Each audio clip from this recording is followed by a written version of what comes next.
Our lecture for today is Surah Al-A'raf, verse 176 and 177. And this is a very, to be honest, scary parable. It is a parable, or it is a similitude that should send shivers down all of our spines. It is one of the harshest similitudes in the whole Qur'an.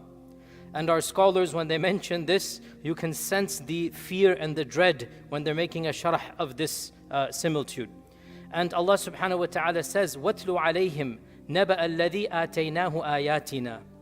Tell them the story of the one whom we gave him all of our signs and miracles. He had knowledge from Allah subhanahu wa ta'ala. Allah blessed him with the knowledge of, this is a Torah, this is from the Bani Israel. فَانْسَلَخَ مِنْهَا. And rather than follow that knowledge, he turned around and abandoned all of it. In salakha means he literally peeled off. He abandoned completely. And we'll tell you the story of who this person is. فَأَتْبَعَهُ الشَّيْطَانِ. Once he took out the protection of knowledge, once he abandoned what Allah gifted him of the knowledge of the Torah, Shaitan followed him all the way to the end. فَكَانَ مِنَ الْغَاوِينَ. And he caused him to be destroyed.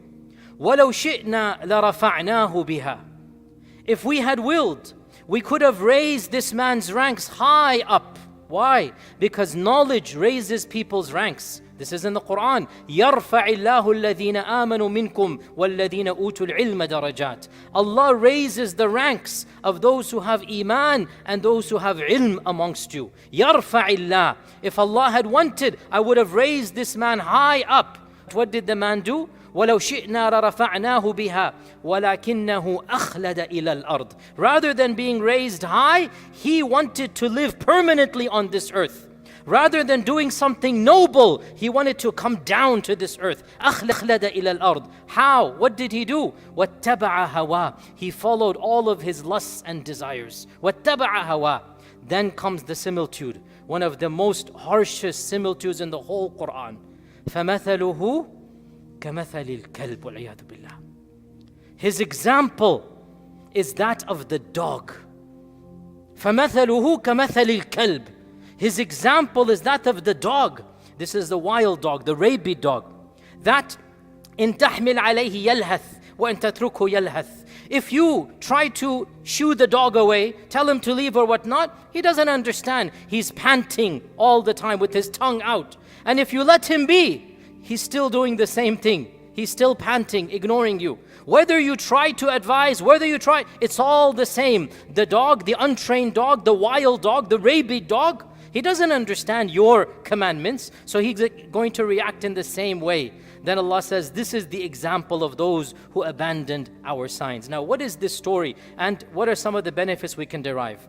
It is said in the books of tafsir that this is one of the people of the Bani Israel during the time of Musa alayhi salam. He was a worshipper of Allah, an abid. He was somebody who had memorized the Torah, and Allah had gifted him with special knowledge. Allah had gifted him that his dua, and he also had certain skills and talents. You know, those were different generations. Our Prophet sallallahu alaihi wasallam said, go and tell the stories of the Bani Israel, because strange things happened amongst them. كَانَ فِيهِمُ الْعَجَائِبِ. Strange things happened. They had powers and they had talents that we are now no longer privy to. Those were different generations. They had things that we don't know about. So Allah gave this man certain powers and talents. Now, the story varies what exactly it was, but basically, this person was tempted and seduced by another king, a pagan king, to join sides against Musa. And the king attempted multiple times. And initially this scholar, this sheikh, refused. He goes, how can I be against the Prophet of Allah? But eventually the king bribed him with wealth and power and fame and women. He got all of this dunya.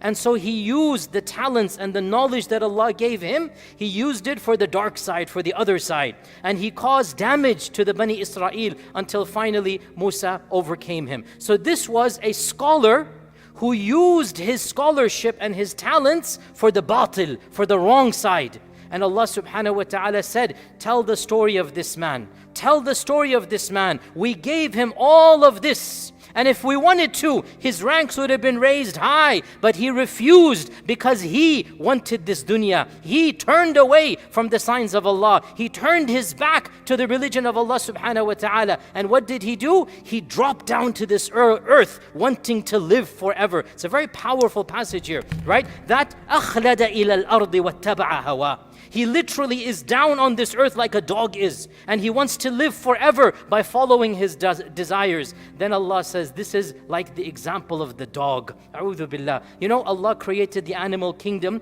Some of the animals we respect and admire, like the lion, as brave as the lion, as sharp as the falcon. Other animals, it is our fitrah. All societies consider these animals to be demeaning. The dog and the pig are universal insults in all societies, by the way. In every language and culture, you want to insult somebody, you can call him a dog and a pig. It's in our fitrah. We don't view these animals as noble animals, and especially wild dogs and rabid dogs, which is what this parable is about. By the way, not all dogs are evil, by the way. Allah Azza wa Jal explicitly mentions in the Qur'an that if you train the dog and you send him out, then you may eat of the food of that dog. That dog has special rulings and commandments. Notice, by the way, a trained dog, right? Allah says, mu'allimeen, the kilab that are mu'allim, the dogs that are trained, they actually raise up in ranks because they have ilm.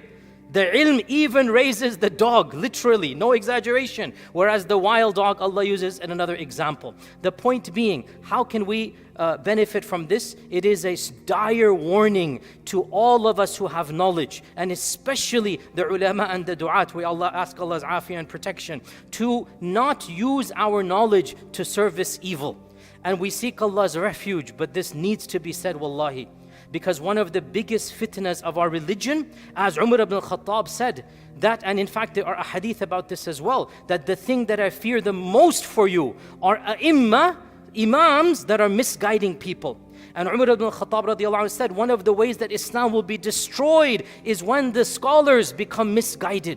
We seek Allah's refuge. And we see this, wallahi, it needs to be said. I'm not going to be that blunt, but you get the point here.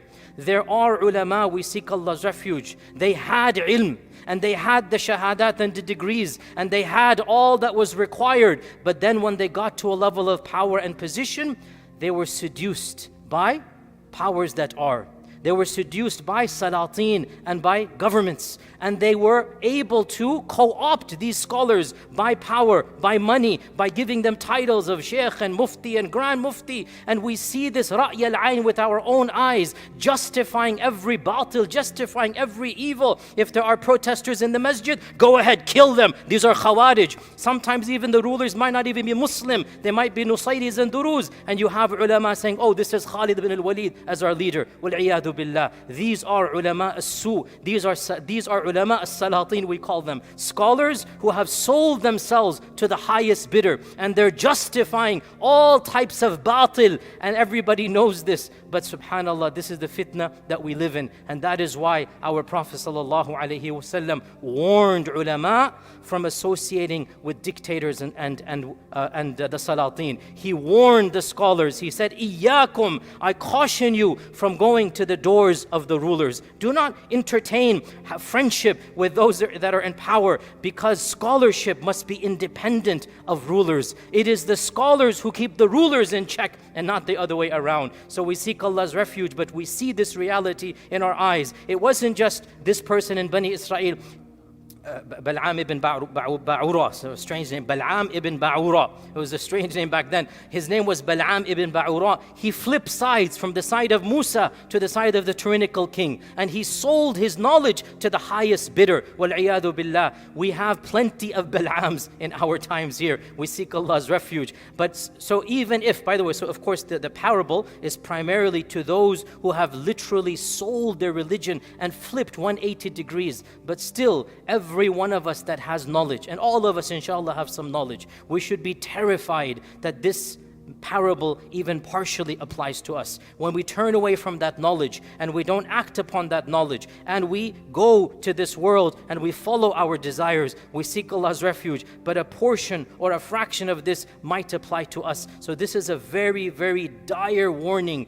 that we should try our best to implement the knowledge that we have. We don't want to be like the dog. The parable, of course, is obvious that the dog, the wild dog, does not benefit. He acts the same way, whether in front of a wise person, whether in front of a nobody, the dog is going to pant and act wildly. So Allah is saying this is the example of the one who used to have knowledge, but now that knowledge is of no benefit to him. There's no acting upon it. He's acting the same as if he didn't have any knowledge, just like the rabid dog. We don't want to be like that, brothers and sisters. Whatever we learn, thank Allah for that and try our best to act upon it. And if we commit a sin, never justify that sin. Never ever justify the sin, much less change our religion to the highest bidder. This is what this parable is against. We seek Allah's refuge from ever going down that avenue. Inshallah, we'll continue tomorrow.